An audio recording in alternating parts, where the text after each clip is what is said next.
Assalamualaikum warahmatullahi wabarakatuh. Perkenalkan, nama saya Nitya Sintiasari. Saya dari kelas TBND NIM 21381072020. Di sini saya akan menjelaskan tentang menyusun modul ajar kurikulum merdeka.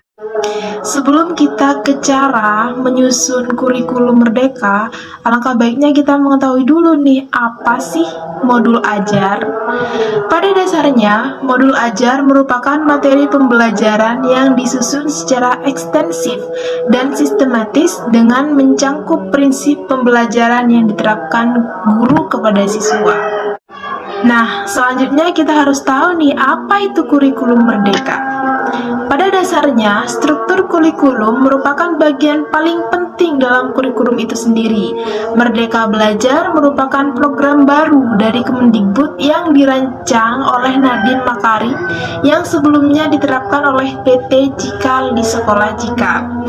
Hakikatnya, transformasi pendidikan melalui kebijakan adanya kurikulum Merdeka Belajar merupakan salah satu inovasi terbaru untuk mendatangkan SDM unggul yang memiliki profil pelajar Pancasila.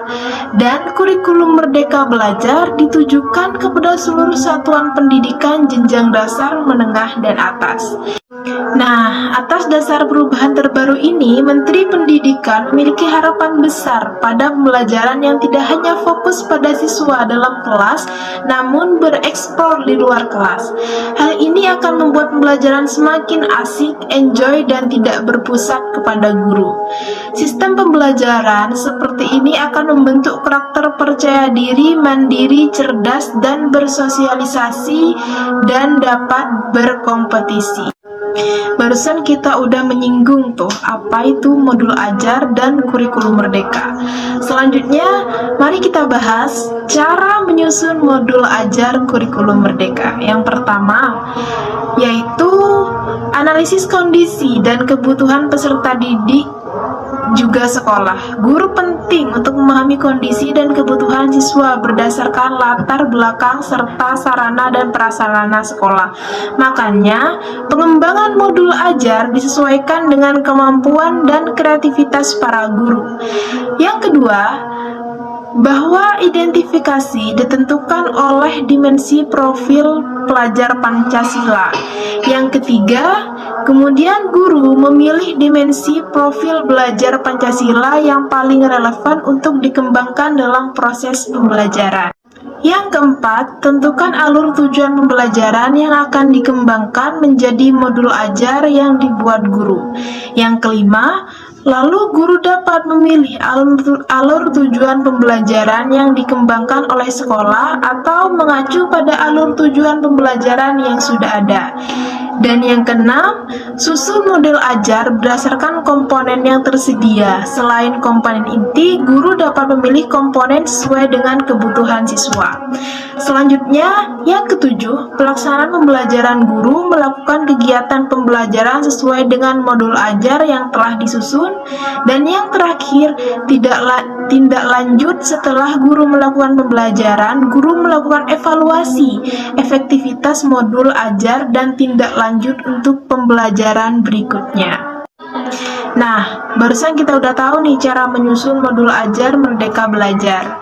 Selanjutnya di sini saya akan menjelaskan tentang prinsip cara menyusun modul ajar. Agar modul ajar kalian tuh efektif dan efisien, kalian tuh perlu mengetahui prinsip-prinsip penyusunan modul ajar. Prinsip-prinsip penyusunan perlu memperhatikan pendekatan melalui tahap perkembangan dan perlu memperhitungkan beberapa hal diantaranya sebagai berikut. Yang pertama, karakteristik kompetensi dan minat peserta didik di setiap fase. Yang kedua, perbedaan tingkat pemahaman dan variasi jarak antara tingkat kompetensi yang bisa terjadi di setiap fase. Yang ketiga, melihat dari sudut pandang pelajar bahwa setiap peserta didik itu unik. Yang keempat, bahwa belajar harus berimbang antara intelektual, sosial, dan personal. Semua hal tersebut adalah penting dan saling berhubungan. Dan yang terakhir, tingkat kematangan setiap peserta didik tergantung dari tahap perkembangan yang dilalui oleh seorang peserta didik dan merupakan dampak dari pengalaman sebelumnya. Nah, mungkin hanya itu saja yang dapat saya jelaskan. Kurang lebihnya saya mohon maaf. Saya Mita Sintiasari pamit undur diri. Wassalamualaikum warahmatullahi wabarakatuh.